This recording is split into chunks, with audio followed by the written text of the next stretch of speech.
So very good day to everybody present here. So I welcome you all once again for the soft skill training program on Infosys mathematical ability and logical reasoning questions. So last class we actually dealt with the soft skill training on quantitative aptitude for students to get placed in good companies, especially while dealing with the bankers discount problems. So today's class we will be dealing with the Infosys mathematical ability and logical reasoning questions. So this is especially for the students from various colleges and universities. And this is Dr. Trista Anand for you, Professor EC Department.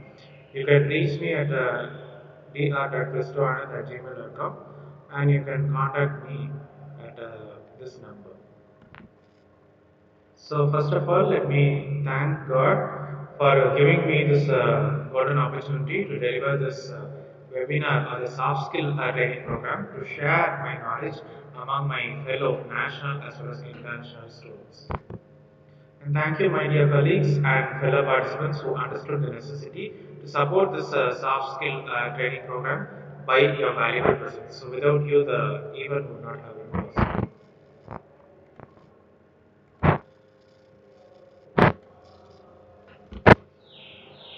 So first of all, we'll go with this question. Okay, this is logical and reasoning part. The first question is: Anita goes to college at 20 km per hour and reaches college 4 minutes late. Okay, next time she goes at 25 km per hour and reaches the college is 2 minutes earlier than the scheduled time. What is the distance of her school? Okay. So we are given with four answers: 16 kilometer, 12 kilometer, 15 kilometer, and 10 kilometer. Okay. So once again, we read this question and we write it down what is given first of all in the question. Okay. So Anita goes to college at 20 km per hour. So the distance with respect to time is 20 km per hour and reaches college 4 minutes late. Okay. And then next time she goes at 25 km per hour and reaches college 2 minutes earlier. So what's the distance of her school? Okay. So what you are going to do is you are going to calculate the speed. You know the formula. Speed is equal to distance by time. Okay. So distance is actually common here. Okay. Even irrespective of reaching the college earlier or maybe late, the distance is always the same. Okay. So we are going to formulate the case of going late. So distance is equal to distance is equal to speed into time. Okay, so speed is actually 20. Okay, so the first case it is actually 20. Okay, right? So it is 20. Okay, and then into time. Okay, so for the first case it is 4 minutes late. 4 minutes late means you are going to add the time of 4 minutes to your total time. So it is 20 into t plus 4. Okay, the 4 is in minutes. Okay, so 4 divided by 60. So it's 4 by 60 of hour. Okay, so this is 20 into t plus 4 by 60, which is equation number 1. In the case of going early, we have next day, the next time, she goes at 25 km per hour and reaches the college 2 minutes earlier. Okay, so this is d is equal to 25. Okay, so 25 into, she goes 2 minutes earlier. Okay, so it is t minus 2 by 60. So the total time interval she goes earlier. So it is t minus 2 divided by 60. So this is equation number 2. What you are going to do is you are going to equate these equation number 1 and equation number 2. Okay. So in both the equations d is common. So you are going to equate 20 into t plus 4 by 60 is equal to 25 into t minus 2 by 60. Okay. So what you are going to do? 20 you are going to multiply within the brackets. So 20 into t is 20t plus 20 into 4 is 80 by 60. Okay, which is equal to 25 into t, which is 25t, minus 25 into 2, it is 50 by 60. Okay.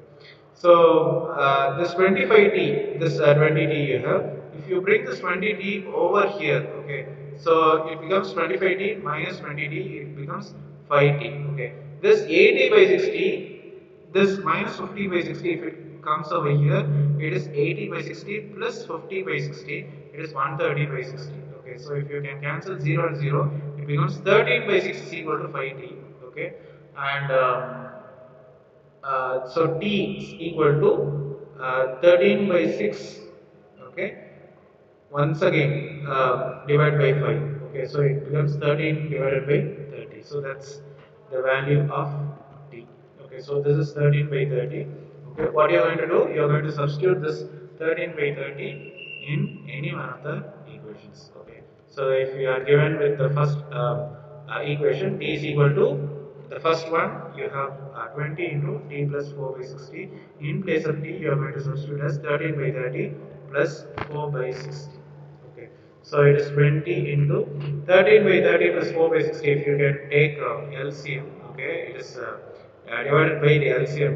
The factor is uh, 60. Okay, so it is 26 plus 4, it is 30 by 60. So 20 into 30 by 60. Okay, so it is 1 by 2, and 20 into 1 by 2, it becomes 10 kilometers. So your answer is option D, which is 10 kilometers. Okay. I hope everybody gets this particular question. It's very easy.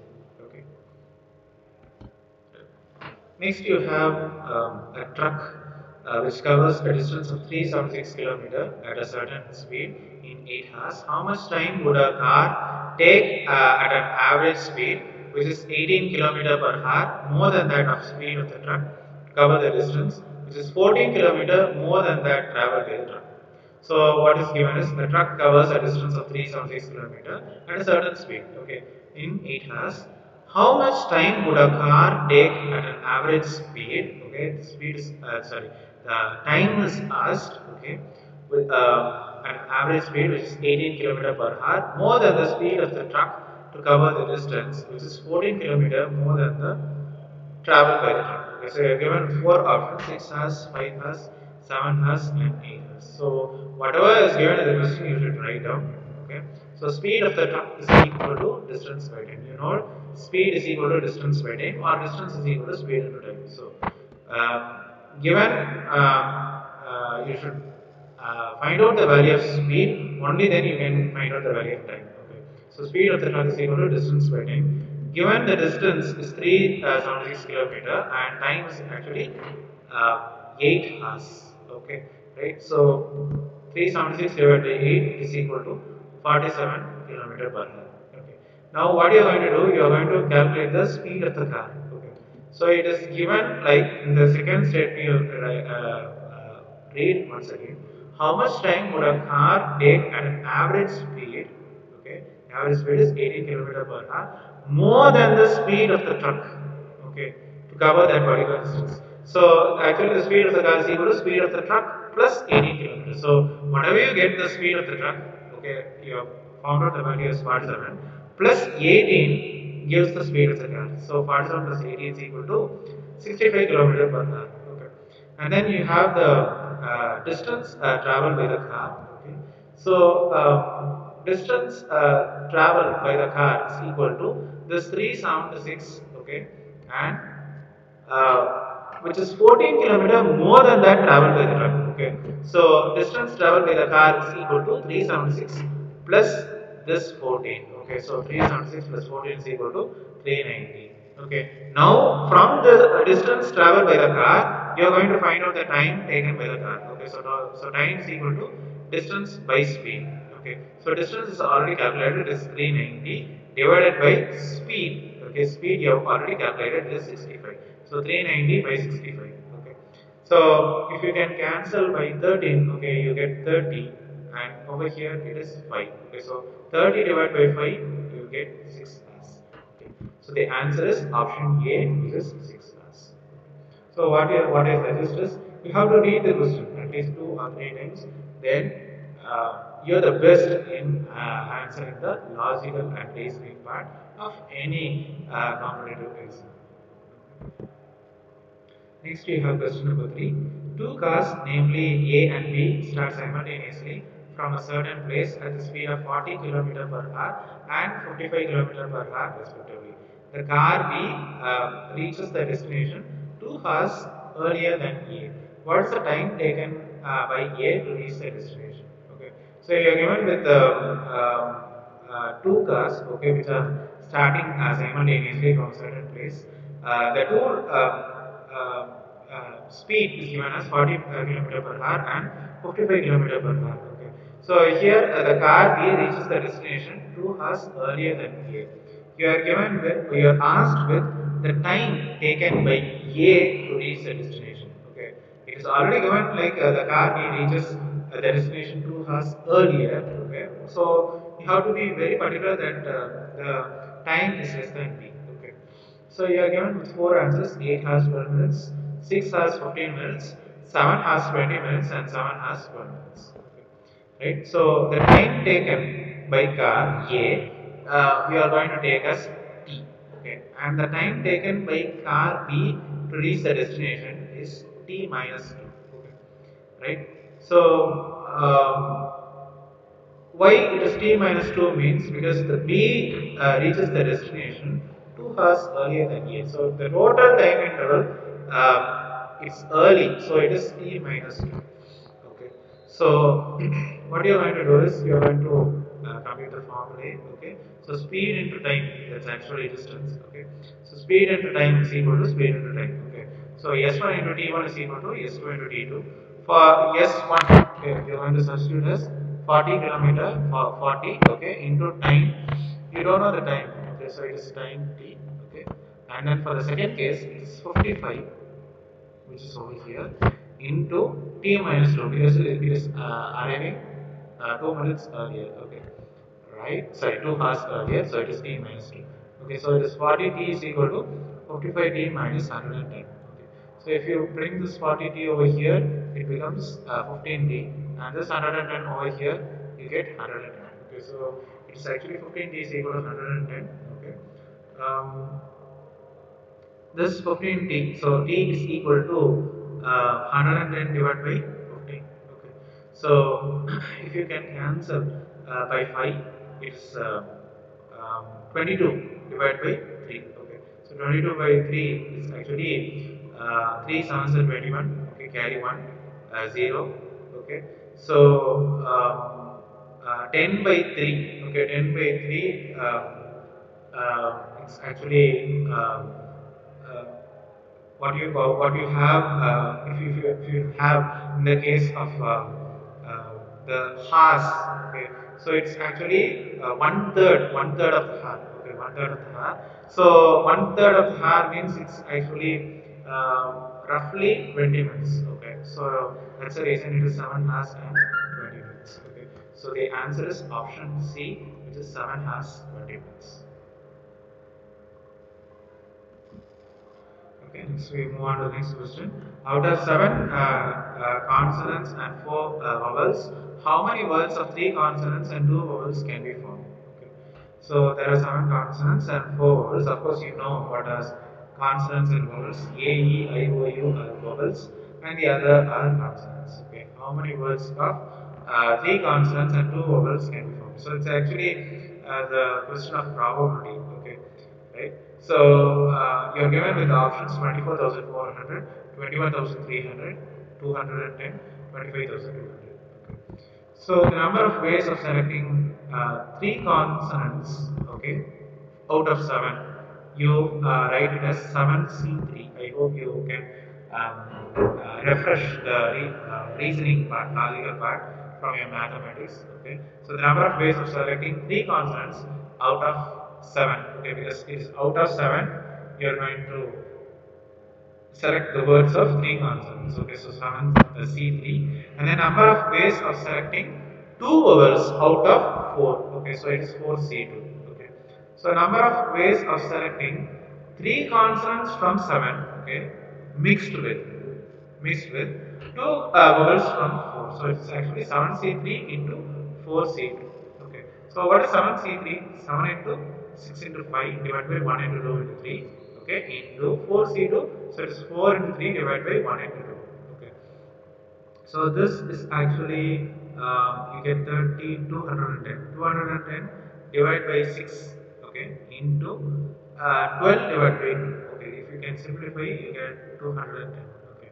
So there are 210 groups. Okay, where you have like 5 letters because there are 3 consonants and 2 words because that was what is asked in the question. Okay. So it is 210. Okay. The total letters is 5 letters. Okay. So 5 letters means it is 5 factorial. Okay. So it is 5 into 4 into 3 into 2 into 1. Okay. So it's actually 120. Okay. So the required number of ways can be calculated as 210 into 5 factorial. It is 210 into 120. You get the answer is 25,200. So the answer is option D, which is 25,200.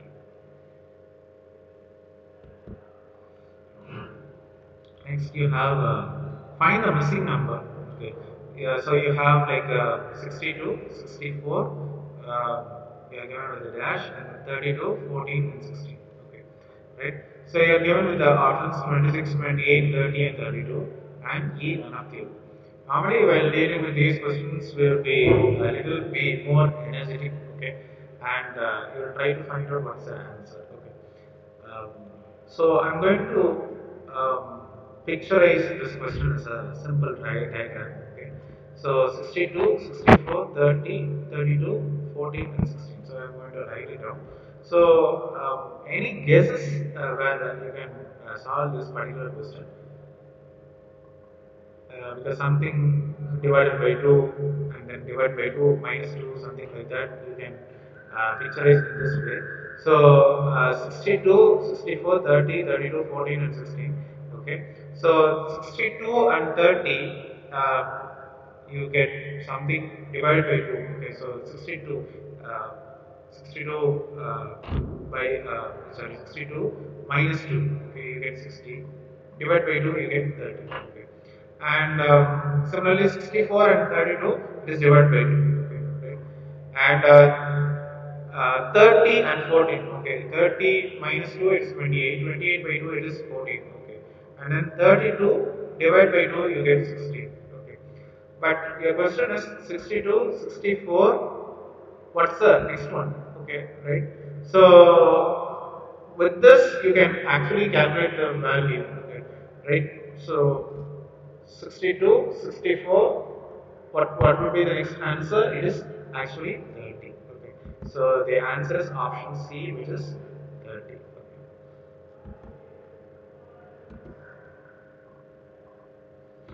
Right.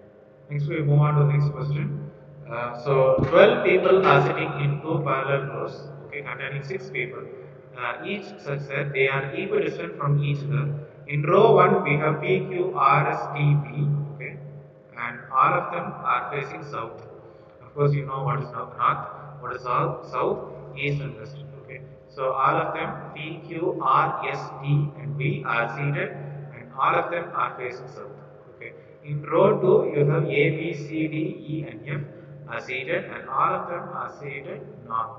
Okay, so in the given seating arrangement, each member is seated in row facing another member of the row. So we have P, Q, R, S, T, B, which are facing A, B, C, D, E, and F.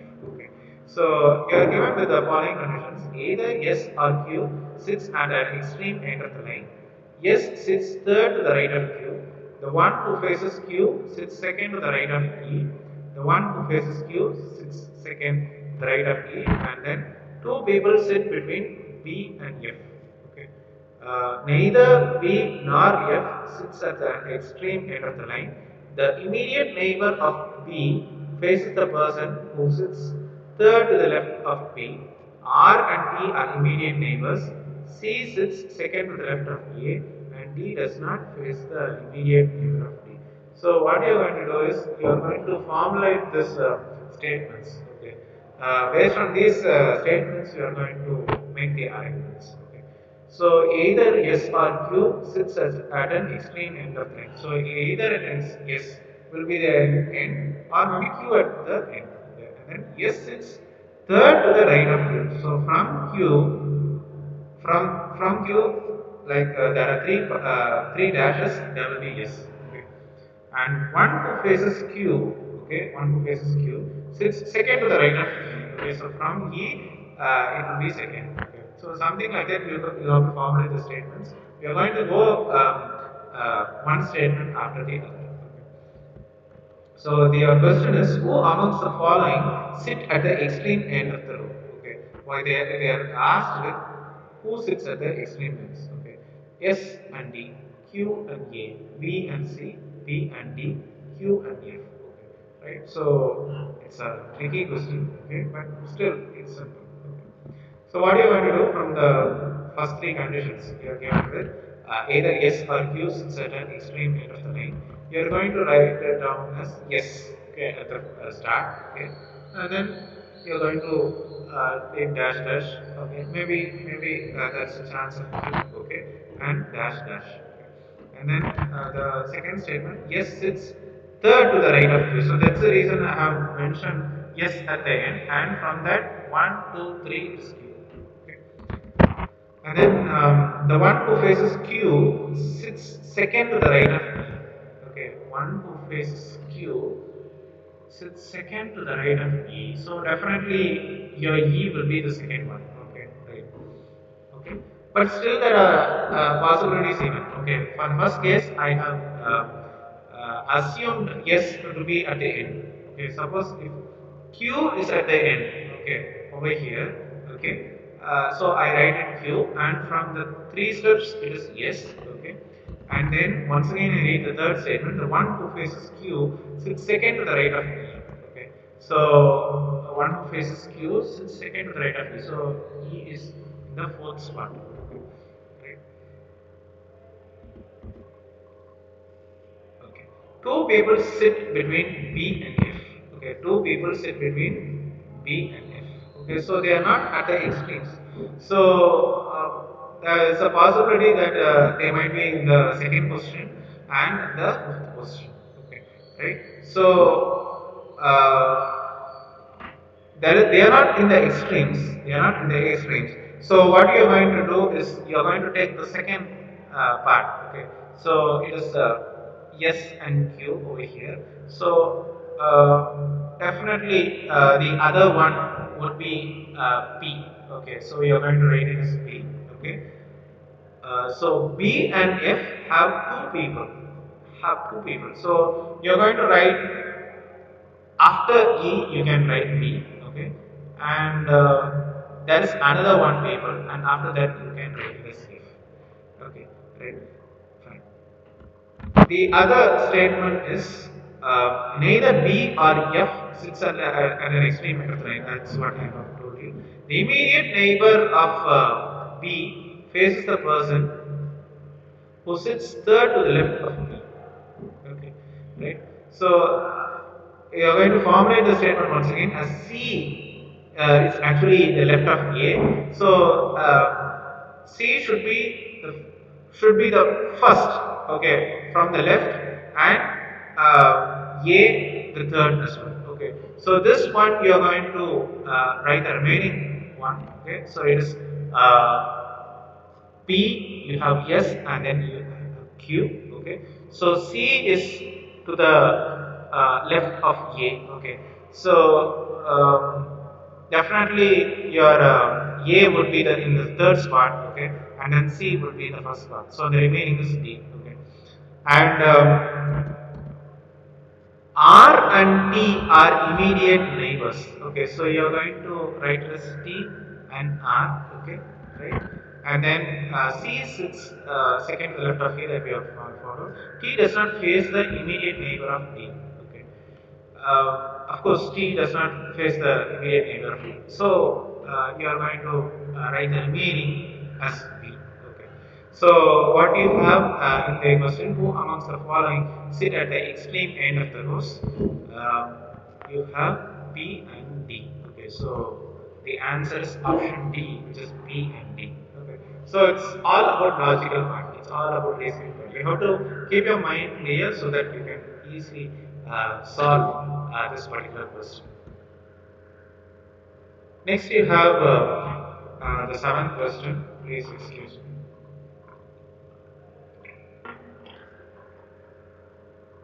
12 people are sitting in 12, two parallel rows containing 6 people, each such that they are equidistant from each other. Once again, we are repeating the same question. Okay, in row 1, P, Q, R, S, T, B are seated and all of them are facing south. And in row 2, A, B, C, D, E and F are seated and all of them are facing north. Okay, so in the seating arrangement, each of the member is seated in the rows facing another member of the row. You are given with the following statements. Either S or Q sits at an extreme end of the line. S sits third to the right of Q. The one who faces Q sits second to the right of E. The one who faces Q, of course, that statement is actually repeated. I'm sorry. And then two people sit between B and F. Neither B nor F sits at an extreme end of the line. The immediate neighbor of B faces the person who sits third to the left of B. R and T are immediate neighbors. C sits second to the left of A and T does not face the immediate neighbor of T. Question is, who amongst the following faces yes? So you are given with A, B, C, D and F. Okay. So once again you are going to go with the same conditions. Okay. So from the first statement, either S or Q sits at an extreme end of the line. So you are going to take S at the end. Okay. And from the third part, it is Q. Okay. And then the one who faces Q sits second to the right of E. So one who faces Q sits second to the right of E. Okay, so it is E on the second spot. Okay, or you can formulate in this way also. Q remains in the extreme end, and from the three parts it is yes. Okay, immediate facing Q would be 3 steps over. So the fourth spot is E.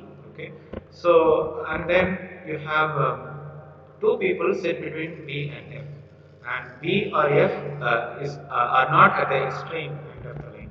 Okay, so they should be in the second and fourth position. Okay, fine. So and also you have the immediate neighbor of B faces the person who sits third to the left of B. Okay. So the thing is that you have the neighbor B, okay, the immediate neighbor of B, which faces the person third to the left of B.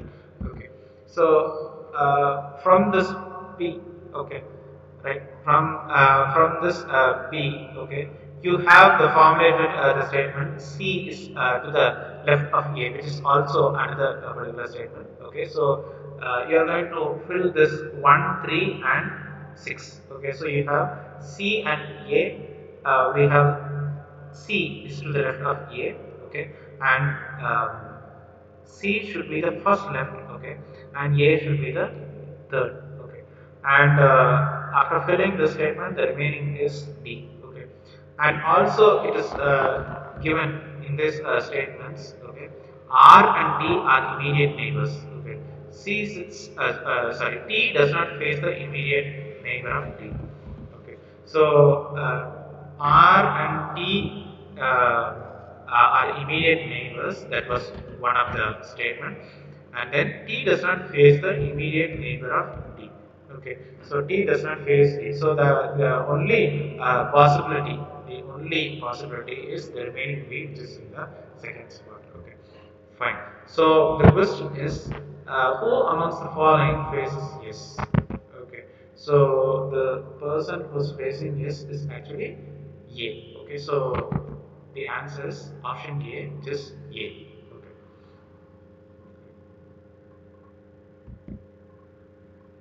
Next question, we'll go with the eighth question. You have X and Y start from the same point and run around a circular stadium whose circumference is 2800 meter at a rate of 250 meter and 350 meter per minute respectively in the opposite direction. They will meet each other in what time? Okay, so X and Y they start from the same point and run in a circular stadium. Okay, so the circumference is actually 2800 meter. The rate is 250 meter and 350 meter per minute for X and Y, the opposite direction. They will meet each other. So they are moving in the opposite direction. At what time they will meet? So you are given the answers: 14 by 3 minutes, 16 by 3 minutes, 12 by 5 minutes, 18 by 5 minutes, and 11 by 3 minutes. Okay. So let us take a guess. Let x cover the x meters while he meets y. Okay. So it is given they run at the same point. So 7x. Okay. So 7 x is equal to they run. Okay. Right. So they are got the circumference is actually given 2800 meter. Okay. So 14,000 minus 5x. Okay. So this is the point where they are actually meeting. Okay. So x 7x is equal to 14,000 minus 5x. So if you bring this 5x over here, so it's actually 12x is equal to 14,000. Okay. So x is equal to uh, sorry, 14,000 divided by 12. Okay, 14,000 divided by 12. So you are going to calculate the value of x as the time. Okay, which is equal to 3,500 divided by 3. Okay, so it's actually 14 by 3 of the minutes. So what you are going to do is you are going to calculate the value of the distance, okay, and then divided by the time. So this is the required time, which is equal to 14 by 3 minutes. So the answer is option A, which is 14 by 3 minutes. Next is question number 9. A work is done by 30 workers. Not all of them have the same capacity to do work. Every day, exactly 2 workers do the work with no pair of works working together twice. Okay. So, work is done by 30 workers. Not all of them have the same capacity to do work. Each day, 2 workers are doing the work. Okay. With no pair of workers working together twice. Okay. Suppose if A works and B works, okay, and again they are not meeting again. Okay, so even after all possible pairs of work once, all the workers together work for 6 more days to finish the work.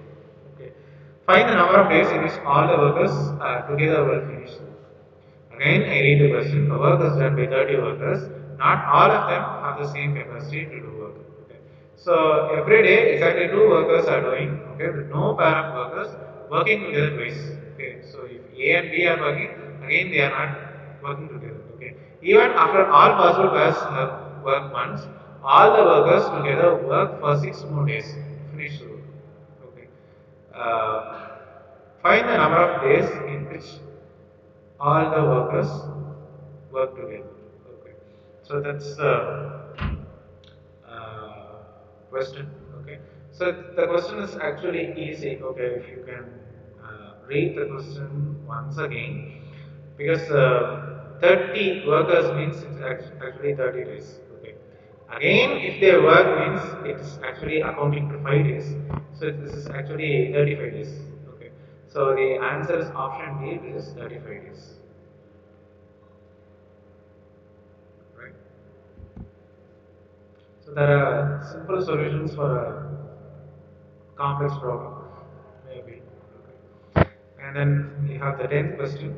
X minus 2% can do a work in each days, and x plus 7% can do 75% of the same work in x minus 10 days. Okay. Then in how many days can x plus 10% finish the work? We are given with 27 days, 12 days, 25 days and 18 days. X minus 2% can do in x days. X plus 7% can do 75% of the same work in x minus 10 days. Okay, what? We are going to formulate this statement. In how many days can x plus 10% finish the work? Okay. So 75 percentage of the same work. Okay, so this is actually 3 by 4. 3 by 4. Okay, uh, into x minus 2. Okay, x minus 2 can do a work in x days, and x plus 7 can do the same work in x minus 10 days. Okay, so from this you are going to make the statement. Okay, So 3 by 4, that's actually 75 percentage. Okay. 3 by 4 into x minus 2. Okay, 3 by 4 into x minus 2. Okay, because you're going to compute the same. Okay, 3 by 4 into x minus 2.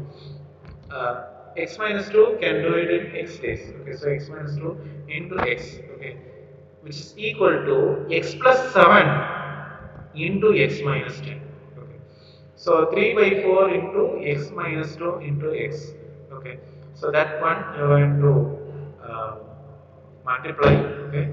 And then x plus 7 into x minus 10. So this is actually you have x square um, minus 70x. Okay. Then plus 7x minus 70. Okay. And the left side part you have 3 by 4 x minus 3 by 8x. So once again you are going to make this simplify this equation. Okay.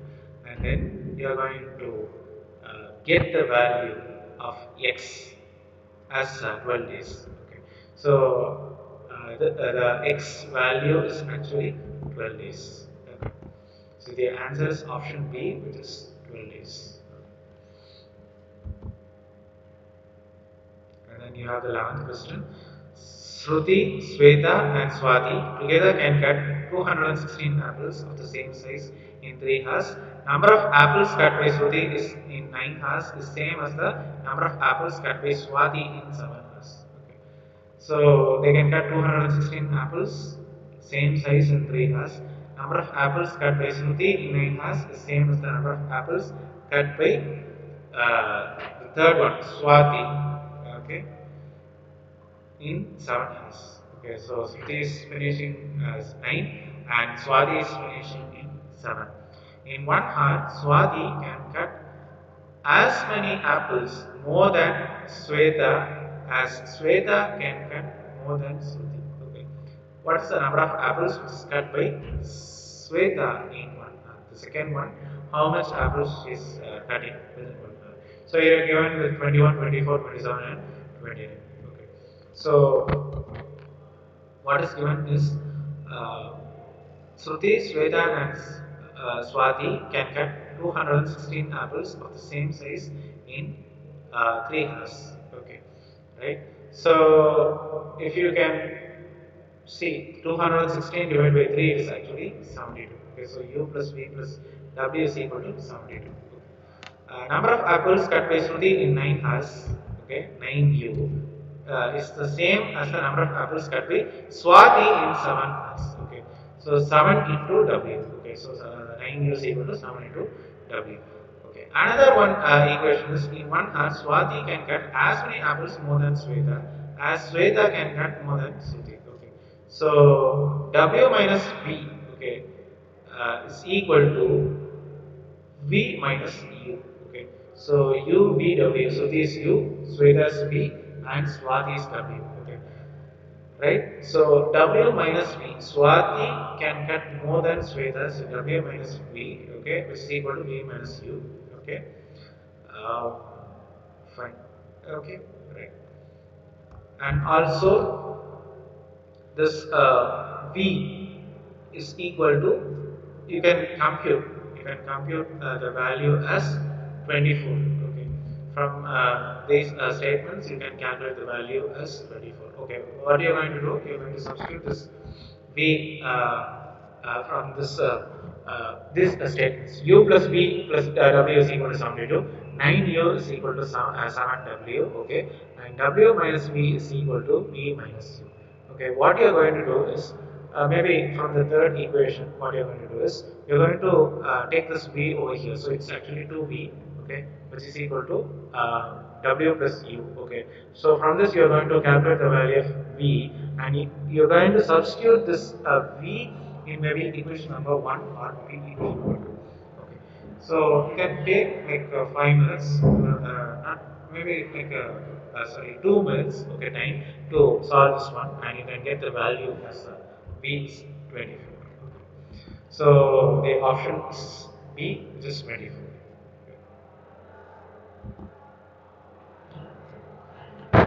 We move on to the last question. EAT plus EAT plus EAT is equal to BEET. Okay. If T equal to 0, then what will be the value of TEE plus TEE? Okay. Right. So you are given with the four parts 088, 077, 066, 055. Right. So EAT plus EAT plus EAT is equal to BEAT. If there is T equal to 0, which means that there are no carry for A. Okay, because T is everything 0 means there is no carry. So it's actually 3A. Okay, so the possible values how you can calculate is 3A is equal to E, or 3A is equal to you can add 10 to it, or maybe 3A is equal to 20. You are going to add 20 to it. So 20 plus E. Okay. So the largest carry which will be generated by the addition of this three one-digit number. Okay. For example, we are going to assume this as 999. Okay. It will be largest carry will be 27. Okay. So the value of E will be less than 7. Okay. The value for this value of E will be actually less than 7. Okay. So because only then 3 is equal to 27 it will come. Okay. So the value of S is less than 7. Okay. So you are going to assume the value of E as 7. Okay. So if E is equal to 7, it is 20 plus 7, it is 27. So A will be 9. Okay. So the general statement will be carry plus E plus E plus E will be equal to BE. Okay, so this one E plus E plus E plus that carry, okay, will be equal to B into E. Okay, you are going to go with this statement. So carry, which is 2 plus 7 plus 7 plus 7, okay, which is equal to 23. Okay. Of course, for this statement, 7 is not equal to 3. Okay, because BE, okay, this E 7 value is not equal to 3. Okay. So what you are going to do is you are going to choose a value E less than 7. So maybe you can try with 6 or maybe 5, even with 4 also. Okay. So for 3E is equal to A. Okay. So 3E is equal to 4. Okay. So from this case, okay, you are going to get E as 4. Okay. For equation number 3, you are going to substitute S E is equal to 4. Okay, so 20 plus 4 you get 24. So 3A is equal to 24, A is equal to 8. Okay, so carry plus E plus E plus E, okay, is equal to BE. Okay, so carry is actually 2. Okay, plus E you have already substituted E as 4, so 4 plus 4 plus 4. Okay, so it is actually 12 plus 2, which is 14. Okay, so 14 is equal to B into E. Okay, so this is actually which actually satisfies our statement. So E is equal to 4 and A is equal to 8 and B is equal to 1. Okay, so it's actually 14 which is equal to B into E. B is actually 1 and E is actually 4. Okay, so from this we are going to write down what is given in the question. The value of TEE plus TEE. So for TEE plus TEE, this is actually TAA. Okay, TAA because E is equal to A. Okay, right. So 0 in the case of E, we are going to substitute as 4. So 044 plus 044. So you are going to get a 088. Okay. So for this, the option is option A, which is 088. Okay. So this is all about the logical and reasoning mathematical part of Infosys. So maybe in next class we will continue with the more logical questions, the mathematical part, and so that it will definitely help you to score. To stay alert and in order to stay figure fast with these Infosys questions. Okay, and never ever give up at any point in your life Okay, and thank you for your patience. And let's start working with these type of competitive questions.